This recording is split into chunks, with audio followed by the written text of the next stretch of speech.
আমরা প্রতিস্থাপন পদ্ধতিতে দেখছি যে আমরা কোনো কিছুকে কোনো চলক দ্বারা প্রতিস্থাপিত করি। এখন কথা হচ্ছে যে আমরা প্রতিস্থাপনের ক্ষেত্রে বা প্রতিস্থাপন করার ক্ষেত্রে কোন বিষয়টি খেয়াল করব। আমরা যে প্রতিস্থাপন পদ্ধতিতে প্রতিস্থাপন করে আসতেছি বা প্রতিস্থাপন করে থাকি, কিন্তু কোনটিকে আমরা প্রতিস্থাপন করব বা কি বিষয়টা খেয়াল করে আমরা প্রতিস্থাপন করব। আর প্রতিস্থাপন পদ্ধতির তো নানান বিষয় আছে, তার মধ্যে অন্যতম যে বিষয়টা সেটা হচ্ছে আমরা এই বিষয়টা খেয়াল করব, সেটাকে আমরা প্রতিস্থাপিত করব এক্ষেত্রে আর কি, যে সেটাকে প্রতিস্থাপিত করব যার ডিফারেন্সিয়েশন অন্য একটা অংশ থাকবে। অর্থাৎ এমন যদি একটা ফাংশন হয় যে যার একটি অংশকে ডিফারেন্সিয়েশন করলে অপর একটি অংশকে পাওয়া যাবে, অর্থাৎ যে অংশটিকে ডিফারেন্সিয়েশন করলে অপর অংশ পাওয়া যাবে সেই অংশটি সেই অংশটিকেই আমরা কি করব, প্রতিস্থাপিত করব। আচ্ছা, একটা আমরা গাণিতিক সমস্যা বা একটা উদাহরণের সাহায্যে বিষয়টা বুঝলে মনে আরো ভালো হয়। তাহলে আমরা দেখি আজকে আমাদের গাণিতিক সমস্যা এবং এই বিষয়টি খুব ভালো মতো বোঝার চেষ্টা করি যে প্রতিস্থাপন পদ্ধতির এই বিষয়টি। যেমন আজকে আমাদের যে গাণিতিক সমস্যাটি, এটা হচ্ছে কি tan sin inverse x divided by root over 1 minus x square dx, অর্থাৎ এটা ইন্টিগ্রেশন নির্ণয় করতে হবে। আচ্ছা, তাহলে এটা আমরা এখন এখানে লিখে ফেলি। সমাধান, এখানে ইন্টিগ্রেশন সাইন দিলাম, তারপরে হচ্ছে tan sin inverse x divided by root over 1 minus X square dx। এখন আমরা এখানে এই গাণিতিক সমস্যাটি বা এই যোগজীকরণ নির্ণয়ে আমরা কি করব, প্রতিস্থাপন পদ্ধতি ব্যবহার করব। এখন আমরা যে বিষয়টা বোঝার চেষ্টা করছিলাম সেটা হচ্ছে যে এই যে ফাংশনটি, এই ফাংশনটির কোন অংশটিকে ডিফারেন্সিয়েশন করলে কোন অংশটি পাওয়া যায়, এই বিষয়টা আমরা প্রথমে খেয়াল করার চেষ্টা করব। আচ্ছা, তার আগে আমরা দেখে নিচ্ছি যে সাইন ইনভার্স এক্স এর ডিফারেন্সিয়েশন আসলে কি হয়। সাইন, তাহলে আমাদের বুঝতে সুবিধা হবে সাইন ইনভার্স এক্স এর ডিফারেন্সিয়েশন কি হয়। আচ্ছা, সাইন ইনভার্স এক্স এর ডিফারেন্সিয়েশন হচ্ছে যে 1 by root over 1 minus x square, এটা হচ্ছে সাইন ইনভার্স এক্স এর ডিফারেন্সিয়েশন। এখন আমরা খেয়াল করি এই যে tan সাইন ইনভার্স এক্স আছে আর divided by root over 1 minus x square আছে, অর্থাৎ এই যে সাইন ইনভার্স এক্স, এটা ডিফারেন্সিয়েশন কি হয়, 1 by root over 1 minus x square.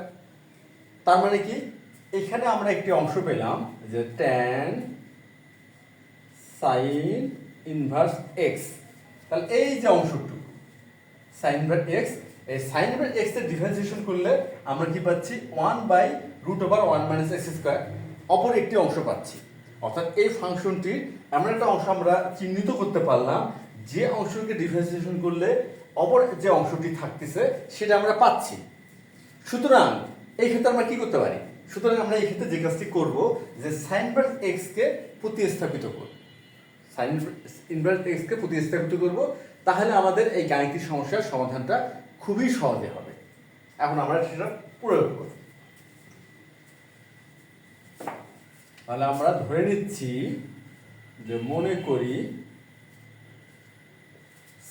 Sign inverse x সমান সমান জেড।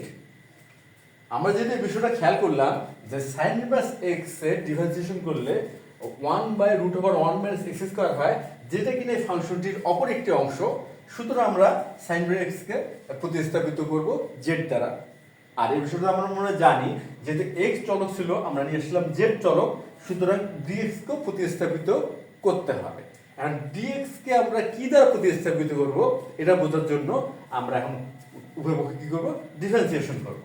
তাহলে উভয় পক্ষকে আমরা ডিফারেন্সিয়েশন করি, ddx sin inverse x ddx, এটা হলো z।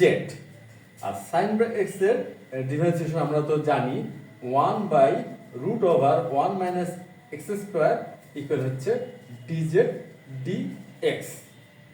তাহলে অতএব dx, আচ্ছা dx টা একটু ভালো করে লিখি,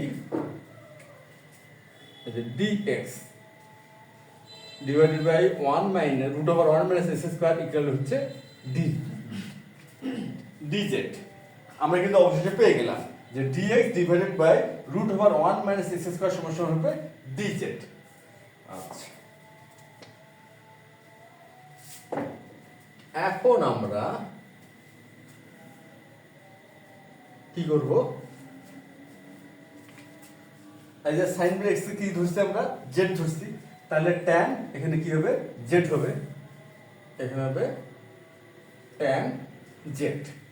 আর একটা জিনিস কি, dx divided by root over 1 minus x square সমান সমান কি পাইছি, dz পাইছি। খেয়াল করি, এই যে এই অংশটুকু খেয়াল করি, এই যে আমরা কিন্তু এটা পেলাম, এই যে এটা উভয় পক্ষকে ডিফারেন্সিয়েশন করে কিন্তু এই অংশটাকে পেলাম, মানে এই যে পেলাম কি dx divided by root over 1 minus x square সমান সমান হলো dz।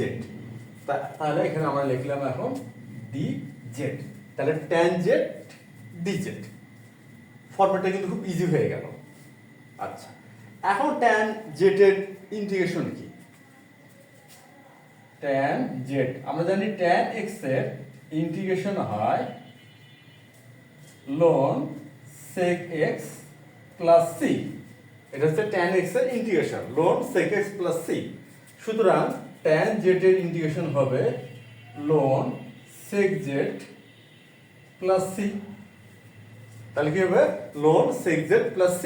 এখন আমরা কি করব, এই যে sin ইনভার্স x সমান z ধরছি, সুতরাং z এর স্থলে আমরা লিখব হচ্ছে sin ইনভার্স x। আচ্ছা, এখন আমরা লিখব ln sec, আর z এর স্থলে লিখব sin inverse x plus c। আমাদের ইন্টিগ্রেশন বা যৌগিকরণ নির্ণয় কিন্তু হয়ে গেল। তাহলে বিষয়টা মনে হয় আমরা ভালো মতো বুঝতে পারছি। আর এটা তো অবশ্যই আশা করা যায় পরবর্তীতে আমরা যে ফাংশনটিতে আমরা এই ধরনের বৈশিষ্ট্য পাবো, সেই ক্ষেত্রে আমরা এইভাবে প্রতিস্থাপনের ধারণা ব্যবহার করে খুব সহজেই সেই ফাংশনটির ইন্টিগ্রেশন নির্ণয় করতে পারবো। তাহলে আজকে পর্যন্তই, ধন্যবাদ আমাদের সবাইকে।